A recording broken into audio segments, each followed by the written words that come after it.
Bonjour à tous. Donc, bienvenue à cette séance d'information sur la maîtrise en études urbaines.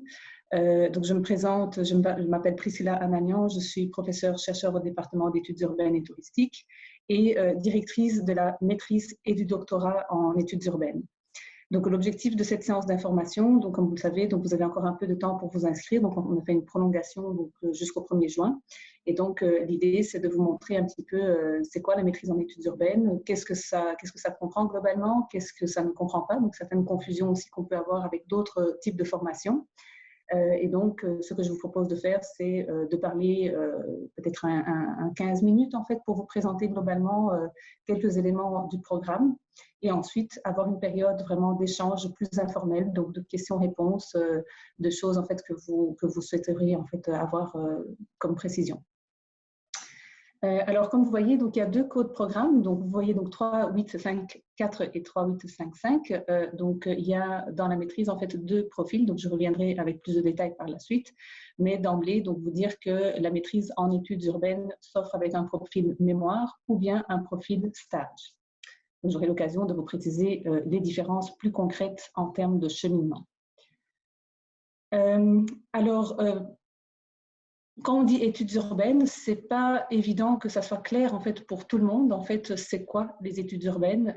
Donc on peut en fait imaginer ou présumer de certaines choses. Donc des études sur l'urbain, en fait sur la ville, plus largement l'urbain.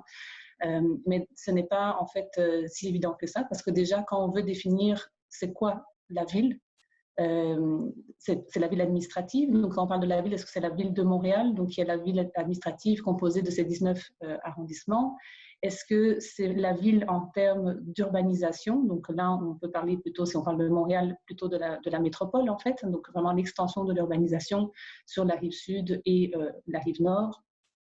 Est-ce qu'on parle de la ville par le type de facilités, d'équipements, d'infrastructures, de transport, de densité qu'on peut retrouver dans certains établissements humains. Donc, vous voyez que la définition déjà de qu'est-ce qu'on comprend par ville ou par urbain n'est pas si évidente que ça. Alors, études urbaines, c'est un champ en fait pluridisciplinaire d'études des phénomènes urbains. Donc, toujours là, c'est encore assez peu concret en fait. Mais je vous donne un exemple que j'espère être un peu plus concret avec l'image que vous voyez à l'écran. Alors, l'image que vous voyez là, donc c'est un orthophotoplan, donc une photo aérienne plutôt, avec, pour ceux qui reconnaissent peut-être, le réaménagement du boulevard en fait, de l'entrée de ville, en fait, près de la gare centrale de Bonaventure. Et donc, vous voyez là, en fait, les réaménagements qui ont été réalisés, donc le démantèlement de l'autoroute qui a été réalisé il y a 2-3 ans et l'aménagement d'un espace vert. Alors, on connaît probablement tous, en fait, cet espace. Et donc, là, je me permets de faire l'exemple, en fait, de ce qui seraient les études urbaines là-dessus et la différence entre études urbaines et urbanisme. Donc, souvent, les étudiants, quand ils postulent à la maîtrise, donc c'est probablement, je dirais, la question qui revient souvent, en fait, surtout pour les étudiants qui proviennent du baccalauréat en urbanisme, c'est de se dire, mais c'est quoi vraiment la différence entre les deux? Alors, si je vous parle de l'aménagement, du design, de la conception de cet espace vert, en fait, le démantèlement de l'autoroute, le design, le mobilier, la forme urbaine que ça prend, les processus en fait plus réglementaires en fait pour mettre en œuvre ce grand projet urbain. Là, on est plutôt dans le champ de compétences ou d'application de l'urbanisme et de l'aménagement du territoire. Par contre, dans ce grand projet d'aménagement, il y a plusieurs questions en fait qui méritent d'être posées.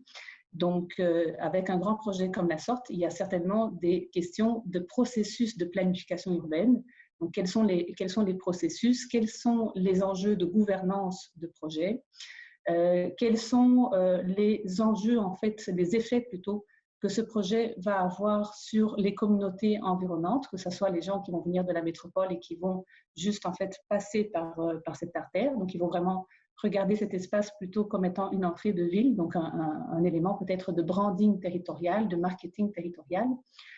Mais on peut aussi avoir d'autres effets qui sont beaucoup plus ciblés pour les populations riveraines.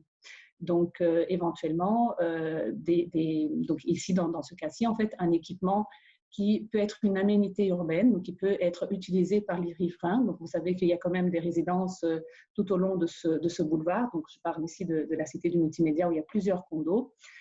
Donc, ça me permettrait par les études urbaines en fait, d'étudier comment les gens utilisent l'espace public, comment ils s'approprient en fait ces espaces publics également. Est-ce qu'il y a des effets sur le plan économique? Est-ce que le fait d'avoir créé cette infrastructure verte donc, a un impact sur la disponibilité et éventuellement l'augmentation du prix du foncier et éventuellement par la suite en fait des conséquences sur les capacités des populations à s'héberger en fait dans ces quartiers. Donc, on pourrait également analyser la question donc plus au niveau de la mitigation des nuisances, donc par rapport à la gestion du bruit, à la gestion de la circulation. Donc, vous voyez que c'est toute une série de questions que, en fait, on ne pourrait pas répondre à partir d'une seule discipline. Donc, quand je parle, par exemple, d'appropriation de l'espace public, c'est plus du ressort de la sociologie. Quand je vous parle des impacts au niveau économique par rapport aux parcelles qui sont autour, donc là, je parle plutôt d'économie urbaine. Je vous ai parlé de mitigation des nuisances, donc là, il y a un lien à faire avec les sciences de l'environnement. Je vous ai parlé également de gouvernance du projet. Donc, ce grand projet, évidemment, mobilise différents acteurs. Il mobilise des promoteurs privés, il mobilise la ville, l'arrondissement, donc différents paliers de gouvernement et de gouvernance, en fait. Et donc, ça permet aussi de prendre en fait en compte les sciences de la gestion pour analyser ce phénomène. Bref, pour étudier ce seul projet d'aménagement, vous voyez qu'on a besoin de plusieurs champs d'études et c'est la raison pour laquelle on parle d'études urbaines comme étant vraiment un champ pluridisciplinaire qui est à la croisée de différentes disciplines. Et on va emprunter en fait des éléments qui sont propres à chacune de ces disciplines, la géographie, la sociologie, les sciences politiques, l'urbanisme, les sciences de l'environnement, les sciences de la gestion, pour en fait être capable d'analyser les enjeux et aussi aider à la décision. Donc ça, c'est un élément aussi, c'est-à-dire que par rapport aux connaissances qui sont produites, on peut aider, que ce soit la prise de décision de la part du public ou du privé, ou même des organismes communautaires. On peut en fait outiller ces différents acteurs avec des connaissances qui sont produites par les études urbaines. Voilà, donc ça c'est l'exemple un peu plus pratique. Donc vous voyez que les enjeux urbains sont plusieurs. Donc évidemment, ma liste ici, elle n'est pas exhaustive, mais ça vous permet de mettre en fait des mots un peu plus clairement en fait sur ce que étudie justement ce champ études urbaines. Donc que ce soit la planification urbaine, que ce soit la gentrification, l'appropriation des espaces publics ou même la cohabitation, voire les conflits d'usage entre les différents usagers, les politiques de verdissement, l'amélioration des milieux de vie et du cadre bâti, donc tous les programmes, les mesures d'intervention qui visent l'amélioration des milieux de vie et du cadre bâti plus spécifiquement. La question de l'accès au logement, donc ça c'était une question évidemment majeure, donc qu'on parle de gentrification ou qu'on parle de disponibilité du logement, ça reste une question évidemment pertinente d'être étudiée par différentes facettes en fait des études urbaines. Mobilité et planification des transports, donc là évidemment si je fais un comparatif avec par exemple un ingénieur des transports, donc on ne va pas être dans la planification au sens de la planification de l'infrastructure, mais on va plutôt s'intéresser à quels sont les processus en fait de projet, quels sont les processus au niveau de la gouvernance pour faire une planification de transport qui répond en fait aux besoins des usagers. On va éventuellement s'intéresser à la mobilité des gens, en fait, quelles sont les préférences, les comportements des usagers en matière d'horaire, en matière de mode de transport, donc les habitudes plus largement. Alors, on peut parler également de résilience urbaine. C'est un thème qui, je pense que plus que jamais, nous occupe. Donc, résilience urbaine qui est la capacité, en fait, des communautés et de la ville, en fait, de se renouveler et de faire face, en fait, à des moments de crise. Et je pense que là, on est bien placé en ce moment avec toute la question de la pandémie. Donc, la résilience, elle est plus que jamais, en fait, un thème d'intérêt. La mise en valeur patrimoniale. La diversité ethnique, donc toute la question de l'immigration, de la diversité ethnique, des quartiers en fait, donc de la rencontre en fait, des espaces en fait de rencontre et des équipements en fait qui permettent une meilleure intégration des populations dans nos villes, la démocratie participative etc. Donc c'est sûr qu'il y a plusieurs enjeux que j'aurais pu citer par la suite, mais vous voyez quelques exemples où ça nécessite justement un cadre qui est pluridisciplinaire et qu'on ne pourrait pas avoir avec un domaine spécifique seulement. Donc ça met un peu la table, en fait, c'est quoi les études urbaines? Ça met la table aussi donc la différence entre études urbaines et urbanisme, design, aménagement. Alors, si je vous parle un petit peu des conditions d'admission, donc avoir un baccalauréat ou l'équivalent donc en sciences humaines, donc vous avez une liste en fait de formations en fait qui sont éligibles. Alors, moi, je vous dirais que nos cohortes sont très, très multidisciplinaires ou pluridisciplinaires. Donc, on a vraiment des gens en fait, de tout horizon, donc géographie, sociologie, urbanisme, des architectes aussi. Avoir une moyenne d'au moins 3,2 sur 4,3. Donc, les dossiers qui ont entre 2,8 et 3,2, ils seront quand même soumis au sous-comité d'admission et d'évaluation pour analyse. Donc, c'est-à-dire qu'on regarde en fait si, malgré le dossier académique qui n'est pas très très fort, si la motivation de l'étudiant, si en fait les lettres de recommandation nous permettent en fait de faire le pari en fait que cet étudiant pourra évoluer positivement dans le programme. Donc, ce n'est pas un acquis, mais on peut éventuellement avoir une admission en fait exceptionnelle pour les gens qui présenteraient une moyenne un peu plus faible. Les conditions des mathématiques, donc il faut qu'on ait un cours de statistiques appliqué à des problèmes de recherche en fait au premier cycle.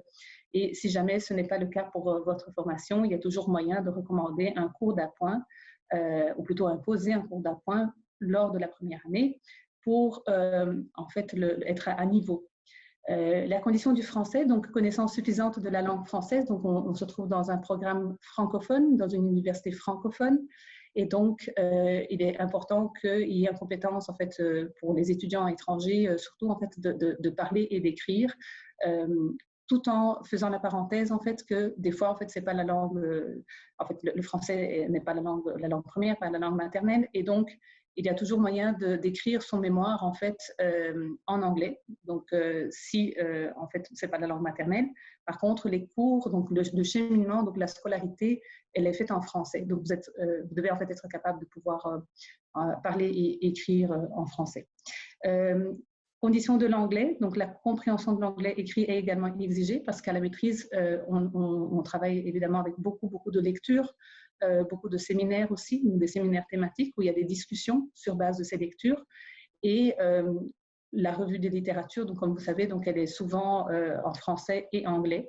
Et donc, toujours aujourd'hui encore, la grande partie, en fait, la majorité des textes est évidemment écrit en anglais. Donc, la compréhension de l'anglais écrit est une condition. Donc, on parle ici de la connaissance d'une troisième langue en fait, qui peut être exigée. Donc là, c'est assez particulier. C'est plutôt en fait pour des étudiants qui, par exemple, sont francophones et aimeraient faire leur travail de recherche à Cuba. Donc, donnons cet exemple-là. Donc, il faut quand même savoir l'espagnol. Et donc, pour que vous soyez capable de faire des entrevues, lire des documents, donc vous devez prouver en fait que vous avez la maîtrise de la troisième langue si c'est pour aller dans un pays non francophone ou non anglophone. Alors, pour votre dossier, donc, certains ont la préadmission. Donc, ça, en fait, le baccalauréat en urbanisme ou même en design de l'environnement. Donc, vous avez ce qu'on appelle la préadmission. Vous n'avez pas à constituer un dossier, en fait, pour que ça soit évalué par le sous-comité d'admission et d'évaluation. Par contre, pour les autres, en fait, il y a en fait un dossier à monter avec des lettres de recommandation. Donc, nous recommandons donc, de 2 à 3 références académiques.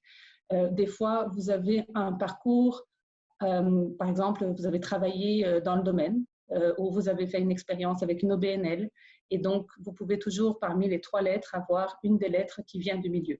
Donc, ça peut être aussi très, très bien vu, en fait, de voir que vous êtes capable de bien cheminer sur le plan académique, mais sur le plan de la pratique aussi.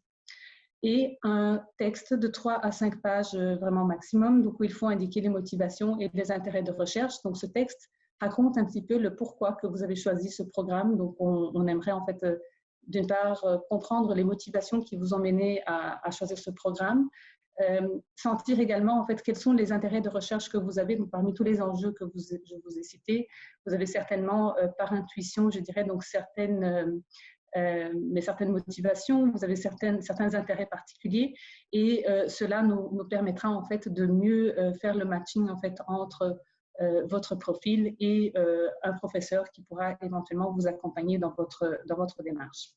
Vous pouvez toujours contacter un professeur en amont aussi, donc avant de soumettre un dossier, pour discuter avec ce professeur si il accepte de vous encadrer, si le sujet de recherche que vous comptez faire, développer en fait, s'inscrit dans sa ligne de recherche.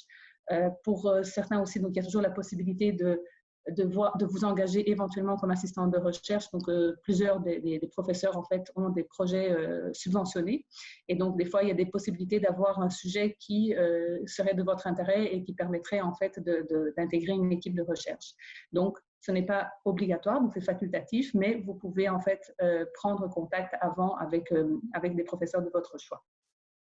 Sinon, vous déposez tout simplement le dossier, en fait, pour évaluation et comme je disais, donc dès la rentrée en septembre, vous allez être apparié en fait avec un professeur qu'on pense qui pourrait être d'une part votre tuteur, donc pas encore votre directeur de recherche, mais avec qui vous pourriez discuter une première fois et suite à cette discussion, soit cette personne pourrait accepter de vous encadrer ou vous rediriger vers un autre professeur en fait qui pourrait éventuellement vous encadrer par la suite. La structure du programme, alors la structure du programme, il y a plusieurs éléments à mentionner. Donc, le régime et durée des études, en fait, donc sur 45 crédits.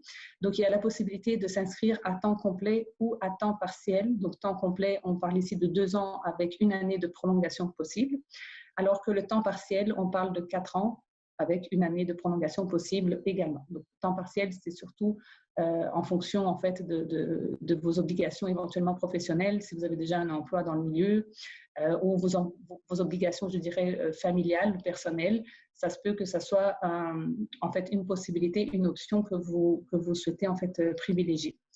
En termes de scolarité, vous avez 12 crédits de cours obligatoires à faire et de 12 à 18 crédits de cours au choix selon le profil. Alors là, je fais le lien avec les deux profils, le profil stage et le profil mémoire. Donc, dans le profil stage, en fait, vous avez plus de cours à faire que le profil mémoire, en fait. Mais je reviendrai avec la grille de cheminement qui sera un peu plus claire. Et alors, peut-être pour vous parler de la distinction entre les deux profils, parce que ça, c'est une question qui revient souvent, en fait, mais comment je fais le choix, en fait? Est-ce que je m'inscris au profil stage ou je m'inscris au profil mémoire? Alors, il y a une différence administrative au niveau des crédits, évidemment, donc 45 crédits pour les deux, mais au niveau de combien vaut le mémoire de maîtrise, donc il vaut pour 21 crédits sur 45. Pour le stage et le rapport de stage en recherche, c'est 15 crédits sur 45, donc vous comprenez que là, vous avez plus de cours au choix à suivre dans le profil stage par rapport au profil mémoire.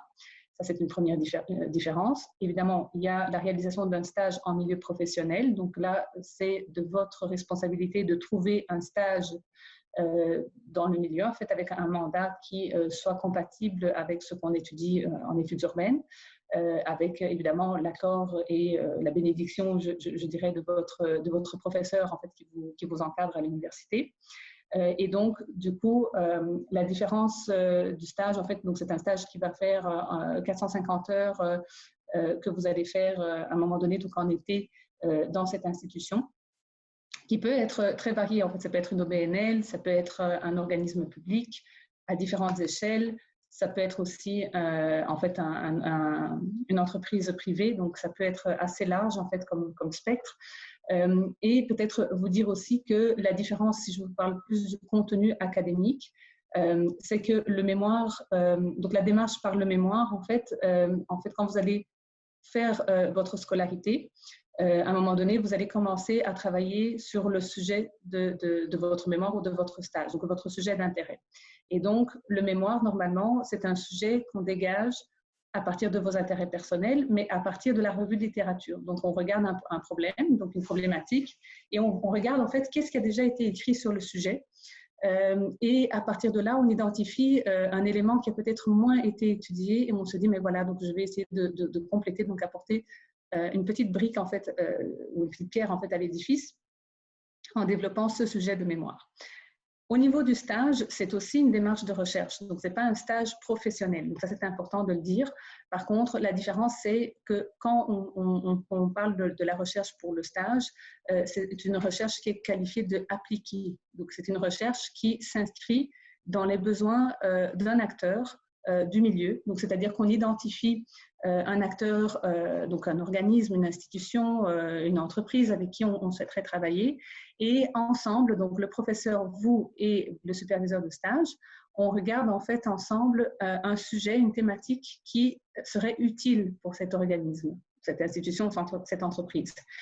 Utile, mais aussi valable sur le plan académique. Et à partir de là, la construction de la question de recherche, de la méthodologie, le suivi, en fait, se fait à la fois dans le milieu de recherche et dans le milieu universitaire. À la fin, l'aboutissement de ces deux démarches, c'est quand même un document qu'on va appeler un rapport de stage en recherche, on va appeler un mémoire pour le profil mémoire, mais ça va être quand même un document d'une centaine de pages qui est structuré selon les normes scientifiques, donc de l'écriture scientifique, avec la définition d'une problématique, une question de recherche, des objectifs de recherche, une méthodologie et des résultats. Donc, ça reste en fait une structure qui est assez similaire, qui est différente entre l'un et l'autre. Alors ici, je ne rentrerai pas dans les détails. Vous avez notamment ces éléments en fait, sur le site internet pour ceux qui aimeraient décortiquer un peu plus le contenu de chacun des cours. Mais ça vous donne une idée en fait de cheminement, donc la grille de cheminement pour chacun des profils. Donc ici, vous avez le profil avec mémoire. Vous avez le cours Regard sur la ville, en fait, qui est un séminaire en fait obligatoire. Vous avez des cours de méthodologie, donc vous avez méthode qualitative, quantitative et méthode d'analyse du cadre bâti. Et là, vous êtes en fait obligé de suivre 2 cours sur 3 de votre choix. Donc, c'est-à-dire que vous pouvez dire, mais moi, le quantitatif, par exemple, je ne vois pas vraiment d'utilité pour mon mémoire, donc j'aimerais faire le qualitatif et cadre bâti, ou au contraire, vous vous dites, moi, en fait, je vais travailler avec des méthodes mixtes, donc je vais prendre, par exemple, qualitatif et quantitatif, et méthode d'analyse du cadre bâti, c'est moins pertinent, donc je ne le prends pas. Donc, vous avez également les cours au choix que vous voyez sur la grille et un cours qui s'appelle projet de mémoire, qui est un cours qui va vous aider en fait à bien définir le sujet de mémoire, mais aussi la méthodologie, l'atteinte de vos objectifs en collaboration avec votre professeur. Donc, c'est là vous avez un professeur qui n'est pas votre directeur de recherche, mais évidemment vous êtes toujours en conversation pour que ça soit cohérent dans votre cheminement. Et ensuite, vous avez en grisé donc le mémoire, qui évidemment prend une part importante dans la mesure où il vaut en fait pour 21 crédits sur 45. Le deuxième profil, le profil avec stage de recherche, donc comme je disais, donc il y a toujours 45 crédits. Par contre, vous voyez qu'il y a beaucoup plus de cours au choix parce que le rapport de stage de recherche, il vaut pour 15 crédits sur 45. Et donc, le regard sur la ville, c'est toujours un cours commun, donc c'est un cours tronc commun. La même chose pour les méthodes de recherche, donc vous avez 2 cours sur 3 à choisir. Vous avez les différents cours au choix et le projet de stage de recherche qui, un peu comme le projet de mémoire, donc c'est aussi pour vous aider à formuler une problématique qui soit cohérente, une méthodologie et un calendrier, en fait, une démarche qui soit faisable dans le temps. Et vous avez ensuite le stage et le rapport de stage de recherche que vous voyez dans la petite barre en bas, représenté par le code EUR 8972. Alors, pour vous donner une idée aussi des cours au choix, donc là, nous avons comme 4 blocs, en fait, 4 blocs thématiques. Donc, un premier bloc thématique qui concerne les dynamiques sociales urbaines, donc de façon un peu plus générale, donc axé sur des éléments qui sont un peu plus sociologiques. Un deuxième bloc qui concerne la gestion, gouvernance, planification, politiques urbaines. Donc là, vous avez en fait différents cours, que ce soit la planification urbaine, les dynamiques de la ville, les finances publiques locales, la gouvernance urbaine, qui permet en fait d'avoir une approche un peu plus science de la gestion, urbanisme, aménagement. Un troisième bloc qui est l'analyse spatiale et socio-économique urbaine. Donc là, c'est plutôt les liens entre la dimension spatiale et plutôt les analyses en fait économiques. Donc, comme je disais tout à l'heure pour le projet de l'autoroute, c'est de comprendre des impacts un peu plus financiers, donc les mutations en fait de l'économie urbaine de façon un peu plus générale. Nous avons également un système d'information géographique, donc tout ce qui est logiciel en fait de traitement d'informations sur le plan géographique. Et enfin, le bloc 4, en fait, environnement et cadre bâti urbain. Donc là, on est beaucoup plus dans la matérialité de la ville, donc la matérialité des études urbaines. Donc, c'est-à-dire qu'on va travailler les questions, par exemple, de transport et de mutation urbaine, les questions de patrimoine et qualification des espaces urbains, les transformations de l'environnement urbain et la qualité de milieu de vie. Et enfin, vous avez un séminaire en études urbaines qui est à contenu variable. Donc, c'est pour ça que vous avez juste séminaire thématique 1 et 2, parce que en fait, ça peut changer, en fait, mais ça change certainement à chaque année ou voire à chaque 2 ans. Donc, cette année, par exemple, malheureusement, avec la crise du Covid, on a dû annuler, mais on avait un voyage super intéressant en Nouvelle-Zélande pour étudier la question de la résilience urbaine, justement. Donc, ça, c'était en fait pour Nouvelle-Zélande. L'année dernière, on avait en fait un voyage qui était en Allemagne, donc pour tout ce qui était la question de la reconversion des friches industrielles. Et voilà, donc ça peut changer en fait, mais c'est assez intéressant parce que ça permet de renouveler en fait l'offre de cours par rapport aux cours au choix que vous avez à l'écran. Alors, très brièvement, je sais que là, vous êtes pour la maîtrise, mais je voulais juste vous montrer qu'il y a une suite en fait possible à la maîtrise en études urbaines. Donc, nous avons également un programme de doctorat en études urbaines. Donc, je ne rentrerai pas dans le détail. Vous allez ensuite avoir le PowerPoint si vous voulez revenir là-dessus. Mais je trouvais que c'était intéressant de vous dire que quelqu'un qui fait une maîtrise en études urbaines et qui trouve son compte dans la recherche ou recherche appliquée, donc les deux profils, donc stage ou mémoire, vous permettent d'accéder au doctorat, pourrait donc éventuellement être intéressé à approfondir le sujet qu'il a commencé à travailler, commencé à étudier à la maîtrise, avec un doctorat en fait, avec un doctorat dans la même lignée des études urbaines. Voilà, donc assez rapidement, là vous avez également, donc juste pour dire très brièvement, il y a une formation plus cours, séminaire, et ensuite vous êtes vraiment sur le projet de recherche sur le terrain. Alors, quelques particularités pour finaliser en fait cette présentation. Donc, première chose, c'est le seul programme de maîtrise en études urbaines au Québec. Donc, c'est important de le dire. Donc, en plus, évidemment, francophone. C'est un programme qui est offert conjointement avec l'INRS, donc l'Institut national de recherche scientifique. Ce qui est assez intéressant parce que ça vous permet de bénéficier en fait de ressources professorales et de recherche en fait des professeurs de l'UQAM et de l'INRS aussi. Donc, c'est-à-dire que certains cours sont donnés conjointement, que vous allez côtoyer également les étudiants de l'INRS. Donc, l'association des étudiants de cycle supérieur en études urbaines, elle est également conjointe. Donc, il y a des activités en fait qui sont beaucoup plus engagées, en fait, que ce soit des documentaires ou des colloques étudiants, et qui réunissent en fait les étudiants de l'INRS et de l'UQAM. Et donc, c'est une plus-value vraiment par rapport à des programmes qui n'ont pas cet aspect-là. Le profil avec mémoire et stage, donc ça aussi, c'est un différentiel. Le programme offert à temps plein ou à temps partiel, donc selon vos plans de vie, vos plans de carrière. Et le soutien financier, donc programme de bourse spécifique, donc pour les étudiants qui évidemment performent, qui ont en fait un très bon rendement. En fait, nous avons des bourses d'accueil, donc des bourses d'entrée, que ce soit à la maîtrise ou au doctorat, et en fait des possibilités en cours de route aussi. Donc, une fois que vous êtes déjà inscrit, de postuler à des bourses en fait qui vous permettent de donner un coup de pouce en fait à votre travail de recherche en cours de route selon des concours annuels. Retombées concrètes, donc ma dernière diapositive. Donc là, on peut se poser la question, mais très bien, on fait quoi avec un diplôme en poche en études urbaines? Donc, il y a plusieurs retombées concrètes. Donc, la première chose que je vous dirais, donc les compétences qui sont acquises au-delà en fait du contenu études urbaines, donc d'être capable justement de décoder des éléments en géographie, en sociologie, en sciences politiques, en urbanisme, c'est en fait la capacité d'analyser. Donc c'est surtout la capacité d'analyser des problèmes complexes et de pouvoir contribuer au sein d'institutions, d'organismes communautaires, de ministères, de municipalités en fait à soit créer des programmes, des programmes d'intervention ou des politiques en fait, ou des interventions urbaines plus clairement, soit les accompagner, soit analyser en fait les retombées ou les effets de ces différentes interventions. Donc ça vous permet vraiment d'avoir un rôle de conseil, d'évaluation, de conception en fait de politiques, programmes ou de phénomènes en fait qui sont liés à des problématiques urbaines assez poussées avec cette formation-là.